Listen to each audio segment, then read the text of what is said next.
countdown to the last comic shop in 5, 4, 3, 2, 1.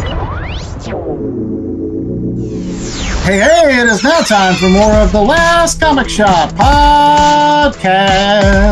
That's right, we're opening up the shop to newbies to help them find their way underneath this comic book tent. And we're hoping to, oldies, yeah. Can we close it up early? It's my birthday this week. I got stuff to do. Oh my goodness, happy birthday to the... Thank you. You are the host with the most this week, Chad Smith. I am his loyal co-host, Andy Larson, as well as the other co-host, J.A. Scott. Oh, of course we can close up the shop early and not review a book, but that would be sad for those folks that have tuned in, our loyal listeners. Can't we get Mikey in here or something? Sorry. What I meant, I was in the bathroom. You guys need to fix your plumbing. Anyway, I heard birthday. Chad and our birthdays are very close to each other. Hey, happy birthday! Hey, happy birthday to you. Mine is tomorrow. It's all our birthdays. Okay, I'm not recording today if we have any sort of plumbing issue. That's in my contract. I'm going to just point that out. All right. Should go down to the Archive Rama 3000 because there's no way, after what Mikey did in there. Here's my advice for you. Even if the sign says all you can eat, just maybe hold back a bit. Hold back a little. What we're not going to hold back on is teeing up an episode, which I think we have. I think we have a great one. So let's go down to the archives and see what we can find.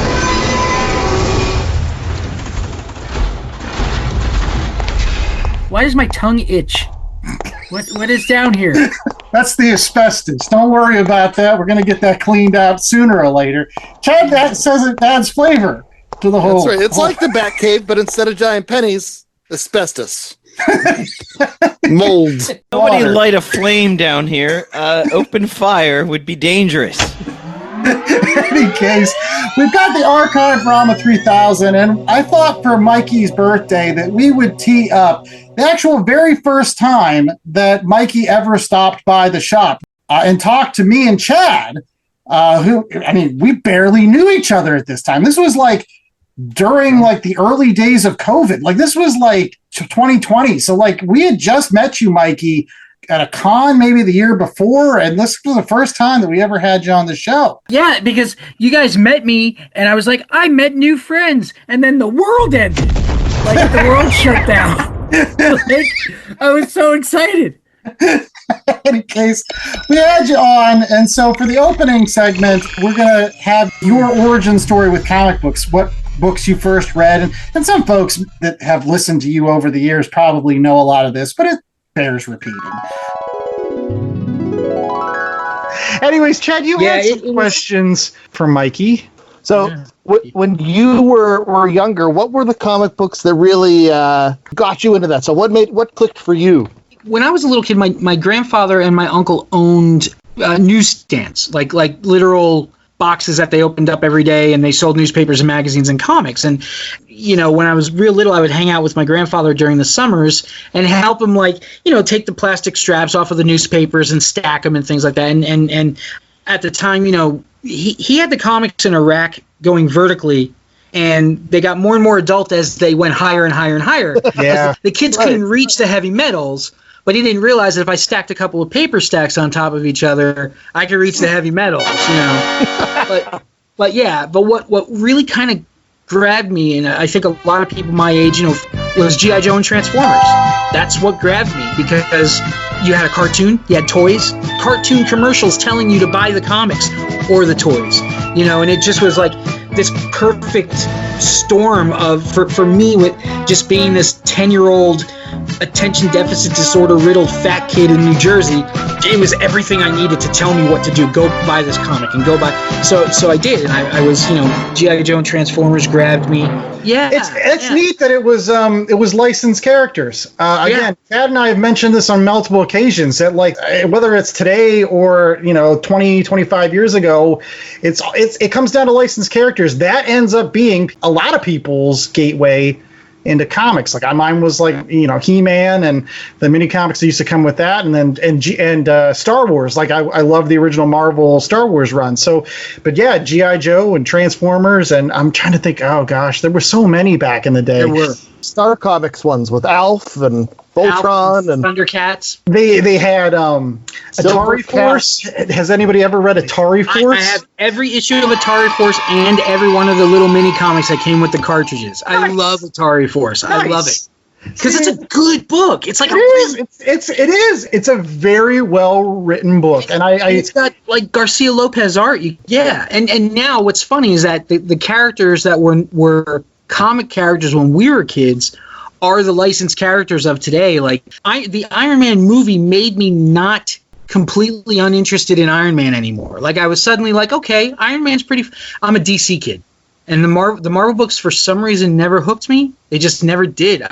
But I watched Spider-Man and His Amazing Friends every Saturday, and I loved him, and I know everything there was about him. So that cross-media thing really does work. But it was easier when comics were like a quarter or 75 cents for it to work. The buy-in wasn't nearly what it is today. Yeah, even though if you count inflation, the Action Comics #1 would have actually been $3.99 to us today. But for some reason, 75 cents reads cheap, whereas $3.99, which may be the equivalent of 75 cents these days, reads expensive to a parent who's actually buying the books, you know.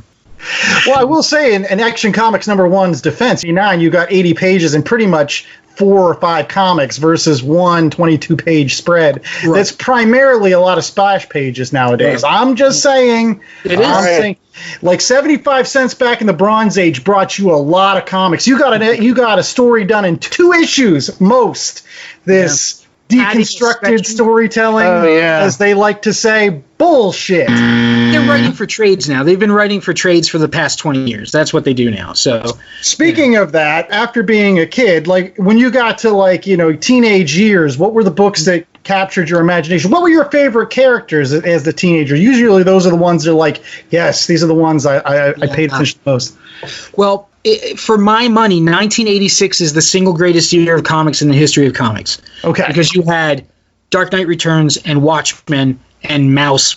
So that's when things started to change for me. And I read G.I. Joe still until I was like 17 or whatever. Until everybody was a ninja and all went to high school together. And I was like, okay, I was big into the Vertigo books. I love Sandman. I love Dr. Fate. I love Swamp Thing and Hellblazer. I even dig a little bit of Man-Thing. The problem with Marvel is that they can never not be Marvel. Like, Marvel would never publish a book like Hellblazer. Ever.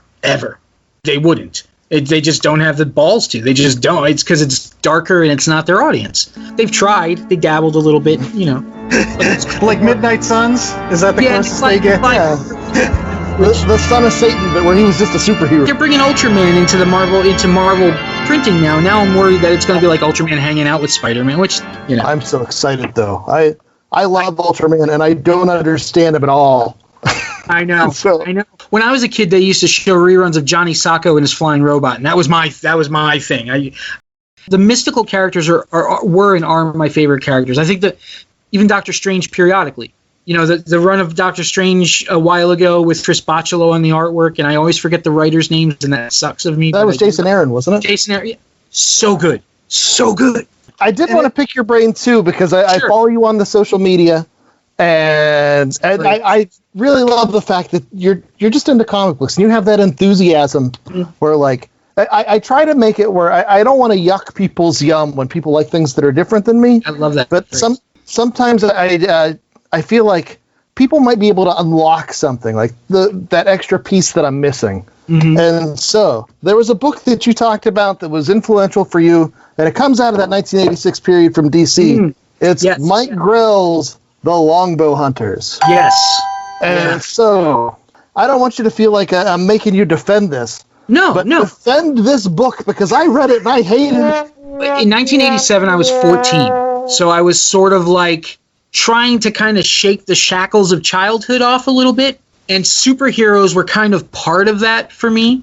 A week before that book's first issue takes place, you can imagine Oliver Queen is shooting people with boxing glove arrows and crap and wearing a domino mask and doing all that shit. So sort of like that loss of innocence kind of idea, and that what happens in that book is very real and very dark and something that could actually happen in the realistic world. He's not going out against Captain Vertigo, okay, or Captain Boomerang or Captain anything, okay. The love of his life has been kidnapped and she's being brutalized in one point. So he throws away all of that childishy kind of gimmicky crap and just goes back to being just a straight up archer. And he's just a guy who shoots arrows, and I just for some reason grasped onto that aspect. And I had also never seen up to that point anything quite like Mike Grell's art. Right. You know, it's not everybody's cup of tea, but I was intrigued by the fact that if you look through those pages, you could actually see like brushstrokes and pencil lines and the gesso underneath the brushstrokes and things. And I was intrigued by that too, and it just grabbed me for some reason. But if you love Green Arrow as superhero Oliver Queen, quippy Green Arrow with his tricks and all that other stuff, which is also fine and wonderful, and I found a new love of when Kevin Smith started the whole thing up again. That's what it was for me. It was just this coming of age thing and this changing of my interests, and it just kind of hit at that right time for me. And that's very cool. Yeah, that's, for me, I think I came to it too late. And for as many of the points you bring up, there's at one point where they're in a graveyard and there are like jokey tombstones for Bill Willingham. Yeah. And I'm like, you can't do that kind of stuff if you're shooting for realism and like. Well, yeah. Those, for me, back then, I didn't know who that was. So I had no idea. You know, I had no idea that was a joke until later on. But, you know, that's also around the time, like a year or two later, I'd be reading, you know, Stray Toasters and the Black Orchid miniseries by Dave McKean and Neil Gaiman. And that's where my tastes went for a while, like Blood by Kent Williams and J.M. DeMatteis, and Moonshadow. I love Moonshadow. That's one of the suggestions I was going to throw out for you guys, to read Moonshadow one of these days. But then as I got older, I looped back around to just loving superheroes again. And the silliness of them and the wonderfulness of them again. And one of the things that came out is how he is a DC guy. And so I wanted to talk to you about the DC movies in particular. Yes. Because we kind of have a bit of a hive mind sometimes, especially when it comes to the DC movies. But the first one I wanted to talk about was Birds of Prey. Yeah. Because I saw your review, and I'll let you speak to it. But I feel like you might have access to something that I'm missing as far as that movie goes. Because when I saw it, my initial thoughts were, wow, there's a lot here, but it never went far enough in any one category for me to say, no, that was really well done. Yeah. It was great to see a bunch of kick-ass ladies. That was really cool. Right. It was great to see a bunch of kick-ass ladies who weren't dressed in ways that ladies actually dress. That was another good thing. People complain they're not wearing their superhero costume. Yeah, because they're dumb. Like, Huntress's costume is dumb. I get that you can do variations of them because they've shown that in the Marvel movies, which I also love, you know. But I have raging attention deficit disorder. My brain is like... And that movie was basically my brain spitting at it, like, because it bounced around in time and it bounced around through all these things. And I just found it so charming and appealing and kick-ass at the time, and not much more than that. And I also don't hold any character precious to me. And that's something that comic book fans do a lot. Oh, yeah. Comic book fans have characters and they hold them and they have their particular idea of what that particular character is. And if you change it in any way that's too drastic, they lose their shit because it's so important to them, and I get that. I just don't have that. I don't have a character that's so important to me that unless the changes are aesthetically dumb and I don't get it, like when they did the Spirit movie, which was a well-filmed, terrible movie, they made his costume black for some reason. Like, it bothered me more than I think it probably should have. Because that was one of those changes where it's like, but that doesn't make any sense. It's just get blue fabric in it and you would have been dead on. Like, why would you even change an aspect? But anyway, I'm guilty of that in the comics even more so than the movies. Mm-hmm. Like, the movies, I tend to give a little bit more leeway to be like, okay, here's your vision. I'll go along for the ride. Yeah. But like comic books, I always go back to Dan Slott where like he just has a different version of the characters in his head than I do. And some people loved it. Some people hated it. Yeah. I know, but fuck that guy. It was terrible. All right.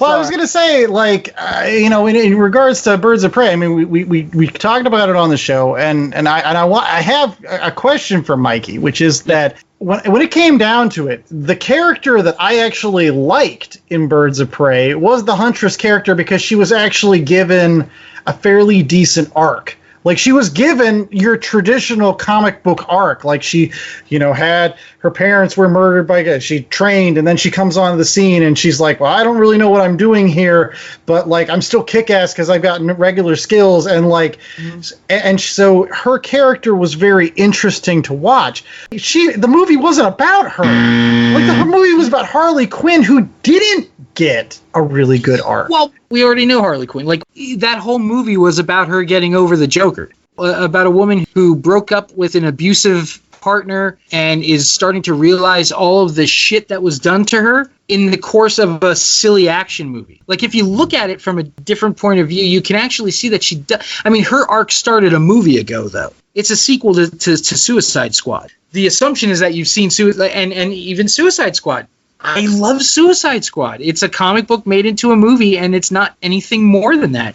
It's silly and dumb, and I like the Jared Leto Joker. I don't necessarily dig the aesthetics that they chose for him, but I think he did a great job as the character. People are all up in arms because they called it Birds of Prey, and they're not even in it until the tail. I get it. They probably shouldn't have called it that, but that was just poor marketing to begin with. Yeah, it was just, it embraces how ridiculous comics really are. Like, we hold them very close to us and we love them, but they're ridiculous. They're dumb. Yeah. And they're silly, like just over the top, and the whole thing is so goofy. Like, you've got a man who dresses like a bat and beats people. Criminals are a cowardly lot. Yeah. Superstitious and cowardly. Yeah, in the 30s, dressing up in a dark bat costume might have worked, but people had a real problem with Henry Cavill's Superman. Henry Cavill is the 1930s Superman. He's the 1930s Superman. The 1930s Superman used to throw people through plate glass windows to their death. That's true. He used to throw people off roofs. And in Man of Steel, he's been Superman for like 25 minutes. So he doesn't know what he's doing, and he saves the entire planet. The whole planet in Man of Steel. My favorite Superman is still Christopher Reeve because of the earnestness in the role and how pure it was but I love Man of Steel at the same time because I have on my bookshelf, I've got Superman Chronicles from the 30s and 40s, and I've got, Superman comic strips from the 50s, and I love Superman as a concept more than I do as a character, because a lot of Superman comics are kind of crap. They are. He's a hard character to write. I'll give you that for sure. Because he can do anything, and his only weakness, Superman's only true weakness, is humanity. And what's funny is that Lex Luthor hates him because he's an alien, but he is a person from another planet who is more human than any human on this planet is. He's the epitome of humanity, and he's not even from this planet. And that's what I liked about the DC movies, is that the Marvel movies are wonderful, and they're Saturday morning cartoons.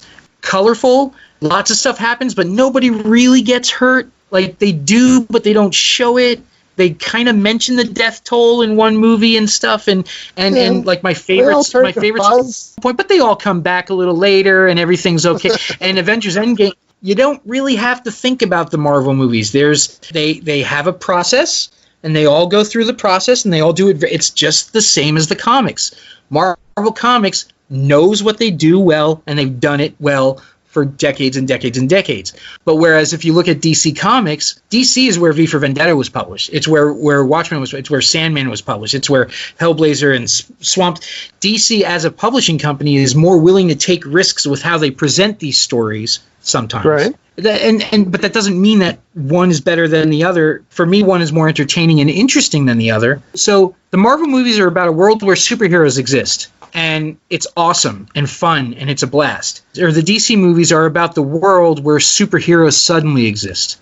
That's the deal. Superheroes, to their knowledge, did not exist in the DC movies until Superman debuts. And he debuts by two aliens fighting each other in the middle of a city district, and the world is in a panic. And I think part of the problem audiences had with Man of Steel was the 9/11 imagery of all the I really do. I think psychologically it bothered people. because of the buildings crumbling and the way they presented with the dust clouds and the paint. It was all stuff that we've seen in real life, and it was horrifying because the same things happen in the Marvel movies. In the Avengers, you've got giant space slug things crashing through buildings but they don't have that dust cloud. It's not white. It's not realistic. It's still a cartoon. And that's why in Batman vs Superman, which you really got to watch the Ultimate Edition because the one they released to the theaters is a mess. Okay. It says in the opening, because none of it existed until that moment, and that's why they're arguing. Like, what is he? Is he dangerous to us? Is he something good? Is it something that we want here? It's an interesting take on what would happen if somebody like Superman suddenly existed in our very realistic world, I think. And that's why I will disagree when you call it an interesting take. Here's my deal, and it goes back to Man of Steel, which I remember Man of Steel was one of the first movies I saw after the birth of my first child. And it was such a dour and depressing movie. And I just remember I saw The Lone Ranger. I snuck out to see The Lone Ranger the next day, and it made The Lone Ranger so much better than it wasn't the Man of Steel. But I guess what gets me about Man of Steel is if you want to explore those adult themes, I don't think Superman's the way to go with. To do with Superman, they put out a very sincere Superman movie with Superman Returns, and everybody hated that too. You know, I love Superman Returns. It made me cry. They didn't like that either. But they turned Superman into this Jesus analog, and so I don't know. There's so many things about the Man of Steel and the Snyderverse that I don't like, including the fact that I think, in my heart of hearts, I think he's trying to do the Injustice video game universe, and the Injustice video game universe does it better. You know, the thing about Zack Snyder that's interesting is that, and if you look at all of his movies, Zack Snyder, I think his movies are beautiful. They're gorgeous. The color is lush. But I think somebody needs to reel him in a little bit. I think he takes things a little too, like even in Man of Steel, which I do like, that last fight with Zod and Superman, there was a point where I'm like, I'm exhausted watching these people beat each other up. Like, will this end pretty soon? Yeah, I was going to say, like, the opening of Watchmen, the Watchmen movie, where basically he has to, I don't know, replay Times They Are A-Changin', which is like, I don't know, like a 3.5 minute song. He has to basically repeat verses of that song so that he can tell the entire story of Minutemen, which is great, but he's so hung up with showing every little thing, like Dollar Bill being shot in the revolving door because his cape gets stuck there, like that he has to take a 3.5 minute song and make it 6 minutes so he can just show that during the opening credits. And I'm just like, enough's enough. Like, we get it. Yeah.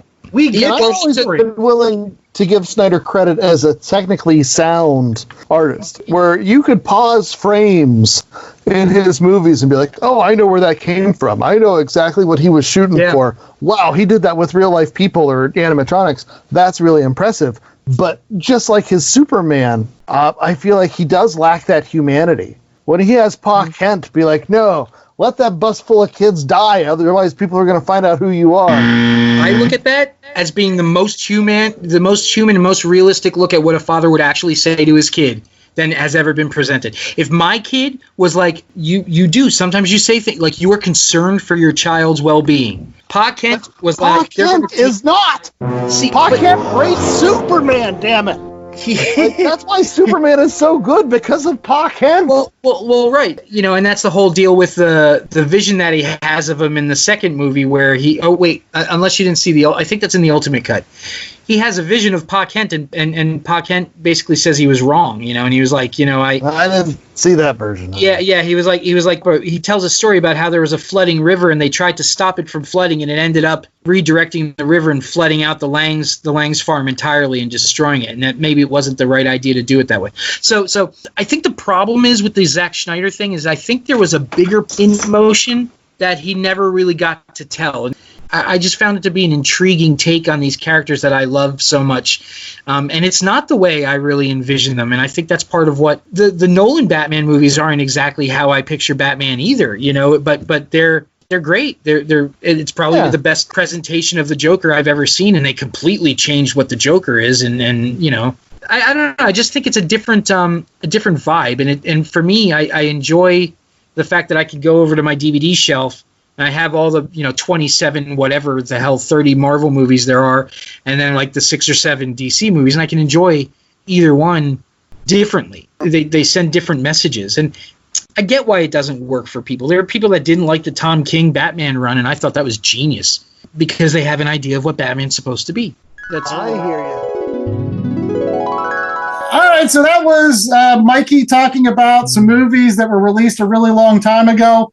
They still exist. You can still watch them if you have HBO Max. And I don't know. I think he still likes them, right? Like, I do, and since then they released this Schneider cut of Justice League, which I think is even better.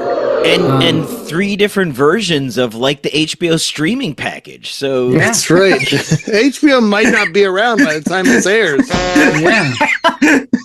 Who knows? The world is in chaos. one thing that will be sure to be still around by the time we get done with this commercial break is more Last Comic Shop. We'll be right back with more from the first time we ever talked to Mikey right after this.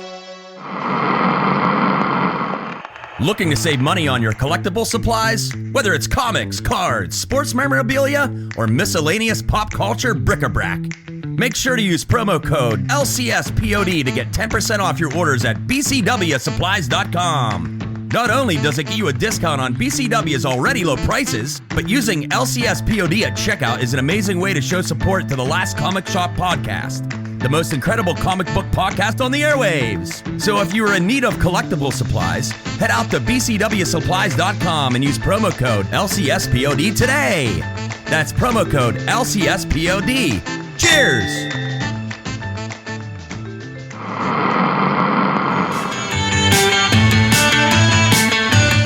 Hey all, I'm Frank. Join me and my friends as we talk about all things geek. Here at Geek Freaks Podcast, we go over the weekly news of everything in geekdom, from movies to TV, video games, and comic books. We also have a growing YouTube community. Join us as we go over everything in your geek life and share in the love of geekdom.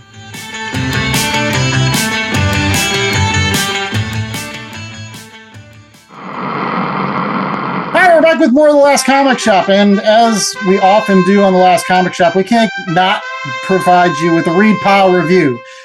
This old one is still brought to you by bcwsupplies.com. Make sure you get your bags, boards, and boxes by going out to their terrific website and using the promo code LCSPOD to save yourself 10%, courtesy of the Last Comic Shop.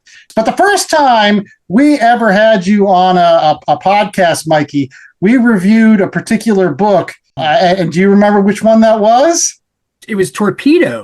That's right. Yes, it was Torpedo Volume 1. Yeah, we were all excited because the first 2 issues have Alex Toth art, and we thought that was going to be a thing. And turns out that Alex Toth only did 2 issues, and then it was other people. But that's all in this review that's coming up right now. These are some of my favorite shows when we have comic book talents on, and they get to give us recommendations, because they are some books that I would have and honestly never checked out. I remember several months ago when we had Russ Braun on the show, and he recommended that we read Tom Strong. Tom Strong was not a book that I had ever read before. I always wanted to get around to it, but I had never got to it. So that was an opportunity for me to broaden my horizons. And so Mikey Wood has broadened our horizons with a tremendous book this week called Torpedo. And before you ask, it is not the Marvel character Torpedo. If anybody ever, I think he was in Marvel Premiere. I don't know if it was Marvel Premiere or Marvel Fanfare. I don't know. It was one of the Marvel books. But this is completely different. This is a crime comic book that was originally in Creepy. I think the Italian version of Creepy specifically. Chad, can you give us a rundown of who worked on Torpedo? Okay, so we're actually reading from the collection put out by IDW back in 2010. But the writer was Enrique Sanchez Abuli with Alex Toth, rhymes with both, which I'm going to mess that up a lot. Did the first 2 stories, and then Jordi Bernet took over with the rest. And the particular version we're reading was translated by Jimmy Palmiotti. So if you're familiar with his work, he's done a ton of great stuff. And had some cover work done by Darwin Cook. And so there's a host of people, big names in comics, that are associated with this book here, especially the version we looked into. Absolutely. And real quickly, Mikey, would you like to do the honors of giving us a 10-cent synopsis about what Torpedo's all about? It's about a hitman in the 1930s. That's really that's really about it. A torpedo is mob slang term for a hitman anyway. It is a straight up crime comic, and picked it because it's not an easy one to talk about because it's rough. Yes. Yeah. Yes. It is. It is definitely not for the squeamish. We will want to say this as a disclaimer. This is an adult comic book. Yeah. I'm sure there's a lot of teenagers that listen to this program that'll be immediately picking it up. What's Torpedo's real name? Is it Luke? It's Luke Torelli. Luca Torelli. That's his last name. And he has a partner named Rascal. Yeah, Rascal is, I think, Polish-American, and he's his driver and all these other things, yes. It's a kind of an anthology book. If you're looking for a particular comic book that has like a long storyline or something, this is not really it. I mean, this is really just a collection of short stories. There is a narrative from the first story, the prostitute. Yes. There's this wealthy lady that comes in somewhere around like volume 5, and they think that it's actually Dixie who ran off and married somebody wealthy and stuff. So, it's got some continuing sort of threads, right. But for the most part, it's little vignettes, yeah. Yeah, exactly. These are jobs that he's taking for various mob bosses throughout New York City in the 1930s. And so, again, really the only characters that continue from one story to the next are actually Torpedo and his sidekick. Like, it's pretty much everybody comes in and out or is shot. Now, I will say that the interesting thing about this particular book is I think there's at least 2 issues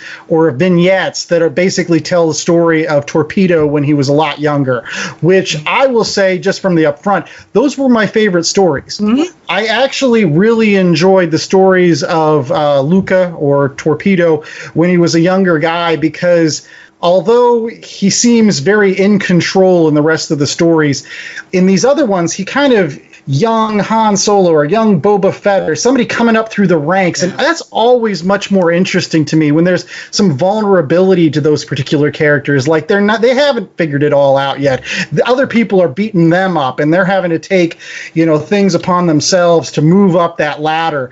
It's always much more interesting for me when Michael Corleone in the original Godfather movie makes his first kill versus Godfather 2 when he's like the Don and he's ordering other people to kill. So, but then Godfather 2 has all of those flashback scenes, and that's what makes it so good, because you get to see where these, and later on you start to also find out that his childhood and things was not good. He's from a very abusive, So he's sort of a product of his upbringing, and you almost feel because in the beginning there's no sense of humanity. I mean, like he saves the girl because he wants to sleep with the girl. He says so. It's humanity with a disclaimer. So but you find out why he is that way. Yeah. The first person I wanted to have talk about this particular book is Chad Smith. Now, Chad sometimes, like when it comes to certain topics in comic books, he kind of cringes and his fur comes up a little bit and he's like, I don't like that. And there were some pages in this particular book,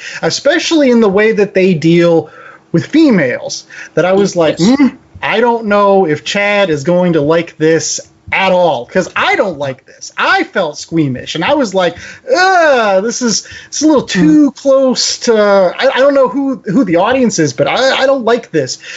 There are a lot of uncomfortable things, but I'll give it credit in that it doesn't glorify the lifestyle. You're not really rooting for Torpedo to go and rape that gal. Like they're not setting him up as a sympathetic figure. Something comical or funny in nature, although like there are moments where you laugh, but it's really Torpedo being an idiot. Like I like when he tries to use big words that he doesn't know what they mean, and he's like, I just had an ingenital idea. His dopey pal's like, you mean ingenious? He's like, no, ingenital, because we're gonna screw them royally. And like there are little bits of that like hard-edged. This goes beyond noir, but this isn't aimed at little kids. This is for grown-ups. Would I recommend this to a lot of folks? No, but at the same time, I know there's an audience, and I could see this in terms of an art. And the one thing it's worth bringing up is Alex Toth did the first 2 stories, and then was like, no, I'm not going to do this. I don't like the direction where this is heading. And that was actually one of the things that surprised me about this is Jordi Bernet is a name that I've heard. I never imagined him as a contemporary of Toth. Like, I didn't realize he was doing work back in the 80s. Oh, yeah. Well, yeah, I mean, that was Toth was coming out at the time, and he was coming in. People may be familiar with him because he just did a big run on Jonah Hex. Yes. Yeah. I think that's where I heard him from. But, like, to look at some of these pages, like the Toth stuff, I'm one of those people where, like, that is my jam, that style of art. Mm-hmm. And you can follow that line to the Darwin Cooks and the Chris Somneys. Yeah, it's beautiful to look at, but the characters are, they're morally reprehensible. They're racists, they're rapists, they're whatever terrible thing you want to throw at them. But it wasn't like that didn't fit. Mm-hmm. So, I was going to real quickly mention that I was excited about this book because, you know me, we're both big fans of Alex Toth's work, and I'm a huge fan of his work on Hanna-Barbera, and it was very weird for me to kind of think of him doing a comic book of this kind of dark, violent subject matter when you think this is the same guy that did the Herculoids. Like, for me, that was really hard for me to kind of mesh. And so I was kind of glad that eventually Alex left, because I don't think he was the right artist for this particular book. I mean, you look at that first issue, like, most of the sex scenes are either in dark or like they're blacked out or something. That's his design. Like, he's not showing a lot of stuff. Like, he's like, instead of showing the girl get shot, he shows like the dress, and he's like, here's the hole in it. And some of the dialogue just didn't match. But then you get into Jordi Bernet, and it's just like, no, this is where this series was kind of supposed to go from an artistic standpoint. It is super violent. It is uncomfortable to read at times, especially to the way that they treat females. I was just like, oh boy, like, I just don't like this at all. But at the same time, I didn't mind the violence at all. And the one reason I'll say that is because he was creative in the way that he solved problems.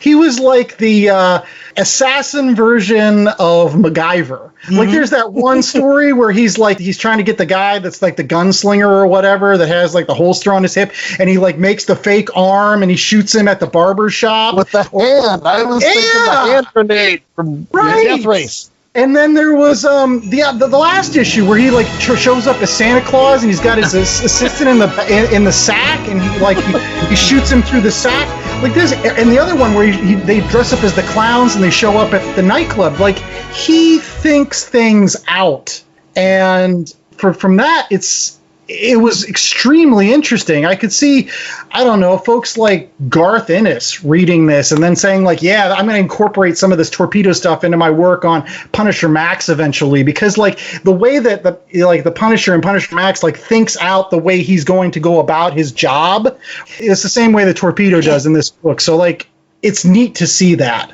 It's just like, the girls look beautiful, but boy, it's not pleasant. It's not a Me Too book. Stay away from this. Like, if you're sensitive at all. No, yeah, but I mean, you guys are right. It's funny because to talk about Torpedo, I have to talk about Lone Wolf and Cub in a way. I don't know if you've ever read Lone Wolf and Cub. It's a masterpiece. It's huge. I've got 12 volumes on my shelf, and each volume is like 3 inches thick. It's amazing, but they're brutal. It's incredibly violent, and again, the treatment of women in these stories is not positive. They are either victims or villains, and it's from a point of view, very misogynistic. So Torpedo is kind of the same way in a manner, and it's uncomfortable to read in this modern day and age. But they're both products of their times, which are like the late 70s for Lone Wolf and Cub and the early 80s for Torpedo, and they're both products of the times that they're about. So like the 30s or in Lone Wolf and Cub's case, feudal Japan. The unfortunate truth is that is how people were treated, and that is how people were. So it almost doesn't gloss over the ugly parts. It doesn't romanticize it, but it makes it harder to read for sure. So now you have to appreciate it for what it was or condemn it for what it is. As far as art is concerned, and that's why I picked the book, because it's really easy to talk about a Thor comic, but it's not really easy to talk about something that may or may not be art, but it's questionable. It's like it's tough. It's like they're very good stories and they're very clever and they're beautifully drawn and they're beautifully presented. And Bernet can tell a hell of a story, and we know Toth can. I have so much Alex Toth. Now, the thing with, kind of segueing to Alex Toth for a second, he did a lot of stuff for Creepy. Creepy was a horror anthology, so that's why this fit into that in a way. It was the horror of real world as opposed to monsters and ghosts and things like that. There's a whole collection of Alex Toth's Creepy work that's out there that doesn't include any Torpedo. It's all like the ghost stories or the haunting stories or the monster stories. And he's what brought me, because I love Alex Toth. I love his artwork. And then Jordi Bernet, who I was familiar with, kept me there. So as a piece of artwork, I can appreciate it. Subject matter wise, in this day and age, we're kind of faced with something. Do you gloss over history? Like, everybody's just finding out about things like Juneteenth and about like the Tulsa massacre. I didn't learn about that in high school, because realism in history has been so glossed over and certain things have been so Disney-fied. And it's like, I don't want my daughter asking me to read the true story of Pocahontas because the Disney story presents her as some magical being that talks to trees when she was an 11-year-old girl who was raped. So that, it's real history is brutal and real history is ugly. And books like this, like Torpedo, it was often over the top, but it was never unbelievable. Yeah. It's like Batman. It's not likely, but it's possible, Right. Even though he's the protagonist in this particular, they never paint him as a positive role model or somebody that you should idolize or anything like that. Like they do at certain points whenever the dad brings his kid around. And he's like, look, this man, I thought that was more irony than anything else. Like, it was like, this guy doesn't know all of the picture of what happened with that guy in the scenes. Trying to work he's got a soft spot for kids because he was brutalized when he was a kid. So, yeah, it's not like the Joker where, like, girls are posting pictures of Joker and Harley Quinn with relationship goals written underneath it on their Facebooks. No, that's not a relationship goal. He's horrible to her. You're right. Luca never comes out looking like gold at the end of it. He's still a bad person who does bad things. And that's the same as in the case with like Lone Wolf and Cub. The main character does horrible things to accomplish his goal. His goal may come from a pure place in that case, but and because I'm not into really the ultra violence, even though I like the crime noir. It's weird. It's this weird juggling act that I do. Torpedo is an incredible example of a style. If you're giving examples of those kind of things, like if you're like, what's the best superhero comic you could think of, and then like, well, what's the best crime noir you could think of? And if they're into that kind of stuff, I think should be on the list of those things. And I think it's relatively lesser known. I will say, as you're talking about all this stuff, I can't help but think of The Punisher. Yeah. And I know that's a huge hot button thing. This is like the anti-Punisher, and that, this isn't glorified. You're not going to have, people wearing Torpedo shirts. Well, maybe. No. But you know what I mean? Like, they're definitely in the wrong camp if they do that. But if Captain America met Luca in an alleyway, he'd break his jaw and send him to prison. I mean, that's what would happen. That's what should happen. There's no reason that the Punisher should be walking around in New York City or wherever he is. He should be shackled in a cement cell somewhere and never let... They need to sell the stories they tell. It bothers me, and this is just me personally. Like, I feel like Marvel is almost irresponsible with Punisher, and that even though they're like, yeah, you shouldn't want to be like a Punisher, but don't forget to tune in next week. Well, it was like the 90s. 90s Marvel was like every book either guest starred Ghost Rider, Wolverine, or the Punisher, or a combination of every book. Just like, DC was the same. It was like Batman because it was popular. And Torpedo may even fall under this, and I might be just sort of like painting myself into a corner by saying this, but comic books are still very teenage male revenge fantasy medium. It's for all of those nerdy kids who were picked on all the time, and they said, yeah, if I were the Punisher, I would blow your trailer up with you and your family inside. And that is true that they do need more diversity and more comics told from different points of view. That's why it never bothered me when Marvel went a little nuts changing every single character into some variation of there's Lady Thor, but they were good stories, Yeah. If they're good stories, it doesn't matter. And I will say this, at the end of the day with Torpedo, like, you know that this guy is at the end going to meet a pretty violent end. Like, he lives in a violent world. He is not going to end up becoming president of the United States or pretty much anything other than he's living from job to job, spending most of his time either just scraping by, hopefully, making enough money to kind of live in this really awful world that he has to exist in, and he does by his wits. But that he's not going to win. Like, he's not a winner. Like, I like the fact that they're true to that. They don't glorify him as a hero or somebody you should look up for. They're just like terrible guy living in terrible times, but the stories are interesting. So, and the art is gorgeous. So just enjoy that for what it is. It's it's a very beautiful look at a very horrible person. Who does. And now, in the realm of diverse books that exist, is there still a place for crime noir things like this? It is antiquated. It came out when I was like 10 years old, so it was like 30-something years ago. Is there a place for that kind of thing? Or does it need to be, look at the Spirit strips that Will Eisner did in the 30s, and his very blatant, cartoonish, and racist look at Ebony. And he was the first person to condemn those things if you'd ask him about it, prior to his death, knowing that it is a product of its time. Does that make it right? No, it doesn't make it right. It just makes it what it is.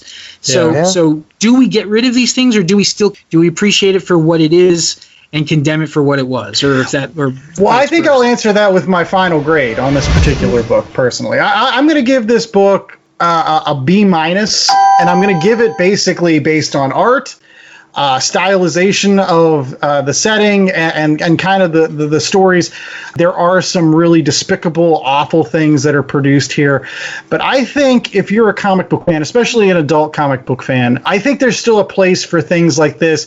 You really do need to understand where comics came from. Like, you have to understand, especially from art, you need to look at these books and you have to read them, because you have to say to yourself, if I want to understand why things are the way they are now, like, you got to kind of take a look back, and you have to kind of see where they started and some of these neat ideas that are out there. And I think that, again, some of these issues, just art alone, I think push the needle towards some of the kind of more cinematic and realistic storytelling that we have in modern day comics. Like, people needed to take risks like this and put out some really gorgeous stuff in order for people to like, yeah, did you see that artwork? Did you see that? Did you see how he was telling that story? Like, eventually that leads to R&D and putting them on Netflix and in movies and things like that. So I think you have to do that. If you aren't willing to look back at this stuff, if you're not willing to look at this, if you're not willing to read the Crime Doesn't Pay or Crime Does Pay or whatever they called it back in the 1940s, if you're not willing to read those comic books and get an appreciation for comics, then I don't know what you're doing as a true comic book fan. That's just my opinion. So B-. Yeah. The other thing I forgot to mention, it's also a European comic, and European sensibilities for their illustrated stories were different than American sensibilities. It's another American art form that Europeans found a way to kind of do better. Like, Torpedo is a book that came out at a time where not many books on the American shelves were like that. Well, and they've written tomes about how the American comic, the creative process kind of stagnated. It hit Arrested Development after the Frederick Wortham, all the censorship issues. And I'm going to agree with you, Andy. I'm going to give it a B-. I don't mind that this exists in terms of, to view it from a historical perspective, or to view it from, an adult crime noir. If there's somebody that really likes to explore that genre, I think the art is beautifully done. And then we get into the stuff that's not for me. Like, I wouldn't recommend this for most, unless those things are in your wheelhouse, or you want to explore those things, you want to, explore some European comics, that kind of stuff, then by all means, add this to the plate.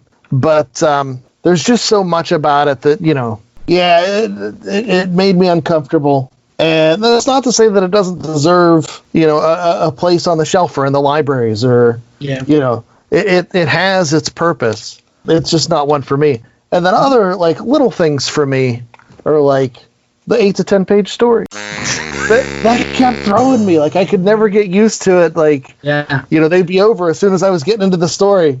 That's an art form in itself, though, man. Like to tell those little stories, little vignettes, like that's hard. Like it can take you out, especially nowadays when people are like used to like, well, we're gonna get 6 issues of this, and so I'm gonna get to be able to stretch my legs a little bit. Nope, you got 12 pages to tell your story in and out. It is shorter than a Twilight Zone episode. It is that's. If not accomplishing a lot in a short period of time wasn't like something I was good at, my relationship wouldn't have lasted as long as it has. So, but yeah, man, it's also a really good example of black and white comics too. It's also a good example of necessarily need color. Sorry, colors. I don't think it would work in color. No, I think he puts them just all over red. Real quickly, your grade, Mikey. What was your recommendation? Yeah, I'm with you guys on like a B-, B+ kind of thing. Because of that reason. For people who are not used to that kind of storytelling, it's a shock. But for people like I really enjoy old, Shadow pulps, and they're the same thing. The Shadow just comes in and just kills everybody. Like it's just brutal. Yeah. And I don't know if I enjoy them for that reason, because I don't particularly include a lot of violence in my own stuff. I mean, that's not necessarily true. I don't know, but it's weird. I like the other thing I wanted to mention too is I think I might have enjoyed it more not reading it in this format where it was one story right after another. Like if this were part of an anthology, the way that it was originally presented, I think it might have been more palatable. Because it's a lot. It's a lot. Yeah. And you get to some of those rough ones and you're just like, wow, they really went overboard this month. And then you'd be able to put it down and like come back to it later. A lot to take in here in this collection. All right, we're back with more of The Last Comic Shop, and it is now time for recommendations. Yes, that time of every single show where we give you other comic books in addition to Torpedo, which you can still find at your local comic book shop. And there's a plethora of volumes out there, not just Volume 1. I think the last Volume 6 or something that you can get. They even just recently tried to revive it, and it was called Torpedo 72. And I picked those issues up at my local comic book shop. You know what? I have an idea. Why don't, instead of doing our usual thing where we recommend things that's slightly sort of connected to what we talked about before, since we're all pals and we've all become friends since then, and why don't we talk about the book that we remember as being the first book that got us into comics? Like, what book is responsible for this path of destruction and destroyed relationships and empty bank accounts that we are currently on? That'd be fun. I dig that. I can get behind that for sure. So here are some recommendations of some other comic books that really made us love comic books. We're going to start off with Jay Scott. What's the comic book that you would recommend? Silver Surfer, Volume 3, number 14, Silver Mirrors. I mean, I remember still to this day buying this book. Beautiful Mike Mignola cover. Story by Steve Englehart. Pencils by Joe Stanton. Joe Rubinstein and Jose Marzan inks. Silver Surfer runs into a Skrull who thinks he's the Silver Surfer, and they end up fighting. Nova's confused because she doesn't know who's who, but she doesn't want the Silver Surfer to die, or even the non-Silver Surfer to die, so she infuses the Silver Surfer with some energy. The Accuser shows up and kills fake Silver Surfer. Real Silver Surfer comes back and says thank you, and gives Nova a big smooch, and she's like, but I thought your heart was for Mantis. And he's like, but she's not as hot as you, lady. And it was the start of the Silver Surfer Nova romance. It was Joe Stanton's last issue on the book. Issue 15 started Ron Lim's long and extraordinary run. That got me into the Silver Surfer, and after that, I went back and bought all the back issues, so I have that full run. The last couple, not easy to find, because they didn't print a lot of them. All right. Chad, you're up next. Okay, so one of the first comics I remember getting was a Batman issue drawn by Norm Brayfogle, which we were just talking about him the other day. But the ones that I feel like really hooked me it was the Acts of Vengeance and Spider-Man flinging around, and there's a power line that's about to kill some innocent kids, and Spider-Man reaches out and grabs this power line at exactly the same time he's supposed to get the Uni power or whatever turned into Captain Universe. That was in Spectacular Spider-Man issue 158, I want to say it was. But between this and the other Acts of Vengeance issues, or Spider-Man's fighting the Hulk and punching him off into space, and then eventually he figures things out after Loki fuses 3 Sentinels together to make the Tri-Sentinel, because that makes sense. It didn't need to make sense. It was awesome. But that was from all this Captain Universe malfeasance going on in the books at the time. And from there, I was hooked. I got a taste of Sal Buscema, a taste of Eric Larson, Todd McFarlane, all that stuff. It was really great times to be a Spidey fan. Well, mine, for those folks that might have just listened to our episode all about He-Man and the Masters of the Universe a couple weeks back, as you know, like the fact that they used to give you mini comics with the action figures, and the fact that we talked about it earlier in this episode, licensed comics, getting you into comic books in general. I recall one of my absolute favorites from the mini comics collection. It was from series 2. It was called Terror of Triclops. That's right, the OG bad guy, in my opinion. Even more than Skeletor, even more than Beastman, Triclops was the dude. He was like the Boba Fett of Masters of the Universe for me. He was the ultimate slayer with his sword and his cool tri-eye and his kind of shogun samurai outfit. Boy, he was the best. And when you pair it with this original mini comic, Terror of Triclops, written by Gary Cohn with pencils by Mark Teixeira, Skeletor's like, I need some dude that can just put a whooping on He-Man. And he finds Triclops, who's like fighting like 6 dudes at that time and just crushing them. And he's like, I'm not letting you go until you beat He-Man. And so He-Man's like there hanging out with Tila and whatever. And Triclops like first gets rid of Battle Cat, gets rid of Tila, has He-Man just by himself and just starts wailing on him. Oh, just starts wailing on him with his sword. And you never see He-Man so like almost near defeated. And at that point, Skeletor's like, yeah, I'm not letting go of this guy. He's too cool. From that point, I was just like, Triclops is the guy. He's the best. And to this day, it made me want to read more comic books and, yeah, buy more Masters of the Universe figures so I could read more comic books. And then I read eventually the other comic books that we talked about a couple weeks ago, DC series. And so, yeah, no, that's what started me along this trip was Terror of Triclops as well as other ones from that sweet Masters of the Universe mini comics collection. Mikey, finish us off. Nice. So the first comic that I remember ever reading, probably not as cool as the ones that you guys mentioned, but it's hot. It was Hot Stuff, and it's number 141, Hot Stuff the Little Devil, which was by Harvey Comics. It was 1977. I remember exactly where it was, where I was. I was a little kid. I was like 4. I went to the barber shop, and it was in a pile of comic books and magazines at the barber shop, and I liked it so much because the reason I recognized it, my Uncle Wayne, my troubled Uncle Wayne, had a tattoo of Hot Stuff, the Little Devil, on one of his arms. And who the character was, he's a comic book character, like with Richie Rich and everything. And I went to the barbershop. I was like, it's Hot Stuff. I got to grab that because Uncle Wayne knows that. And I thought Uncle Wayne was the coolest, you know. So I grabbed it, and I still actually have that copy because that set me on this path.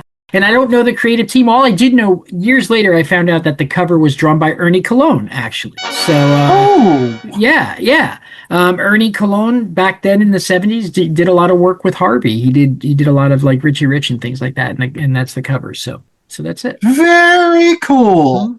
Well, now that you've heard all of our comic book origin stories, make sure that you tune in for more Last Comic Shop upcoming over the next couple of weeks. That's right. It is the summertime, and I promise that we actually have books to review. It's not going to be everybody's birthday every single week, but hopefully you enjoyed this trip down memory lane. And if you want other trips down the memory lane of Last Comic Shop, all you have to do is go out to www.lastcomicshoppodcast.com and listen to our close to 300 episodes of the Last Comic Shop, all evergreen, some of them including Mikey Wood. As I mentioned, close to 300. That's right. In only a couple short weeks, it'll be our 300th episode of the Last Comic Shop podcast. We are going to be reviewing Batman Dark Knight Returns. We're going to have Mikey back. We're going to have as many guests as I can pull together for that review. So it'll be a full house. Plus, Other great episodes coming up just next week. We've got annual Captain America book for the 4th of July, so make sure you're coming back for that. I think it's going to be the Mark Waid, Ron Gardney run, Operation Rebirth. We've got that. We've got the Supergirl review. That's also coming up. We've also got San Diego Comic-Con and talking about the nominees for the Eisner Awards, all of that and more. So don't miss it. www.lastcomicshoppodcast.com. And while we might be the last comic shop podcast, we don't want to be the last comic shop. So we encourage everybody to get out there and find those books, whether it's Torpedo that I was learning about whenever Mikey brought this up. I was unfamiliar with the Torpedo. Or maybe it's stuff that's cool, like those old He-Man mini comics that came in packed with your action figures. Or Spider-Man during the Captain Universe saga. And Silver Surfer issue 14 before the Ron Lim era kicks into gear. And then Mikey's Hot Stuff 141 just shows the wide variety of stuff that's available. Some stuff, like Torpedo, very adult. Some stuff like Hot Stuff, less adult. Some stuff in between. It's all under the big comic book tent. So make sure you're checking that stuff out. And then come back to find us on the socials at Last Comic Shop Podcast or on our website, www.lastcomicshoppodcast.com, where you can find links to that stuff. Plus, what else, J.A.? We've got a link to our merch store where it's the summer, so make sure you get that summer edition Last Comic Shop t-shirt. Or, if you're feeling sporty, get it without sleeves. You can. It's called a tank top. They are there. Same amount of money, less sleeves.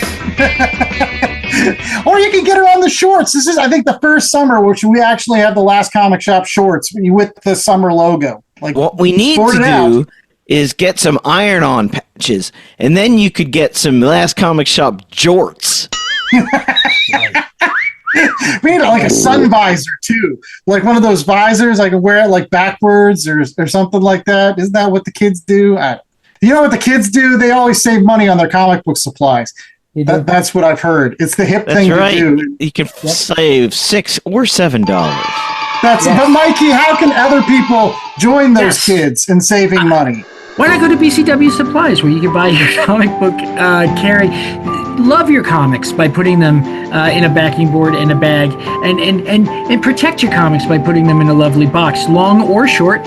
We won't judge you, and you can get some money off by using our promo code, which is LCSPOD, which is LCS for Last Comic Shop and POD for Podcast.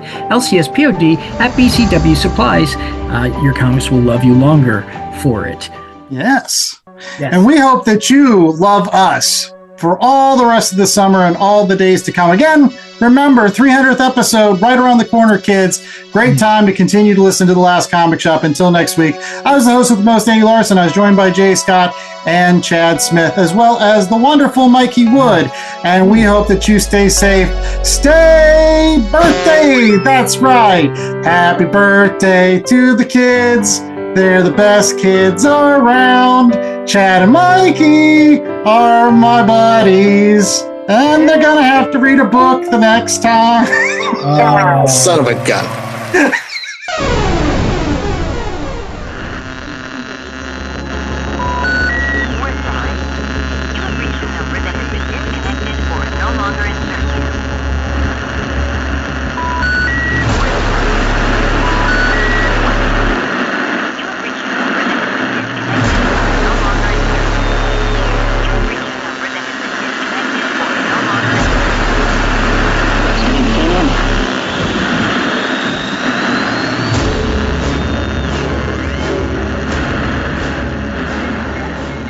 The Last Comic Shop podcast was a 2026 Black Angus production.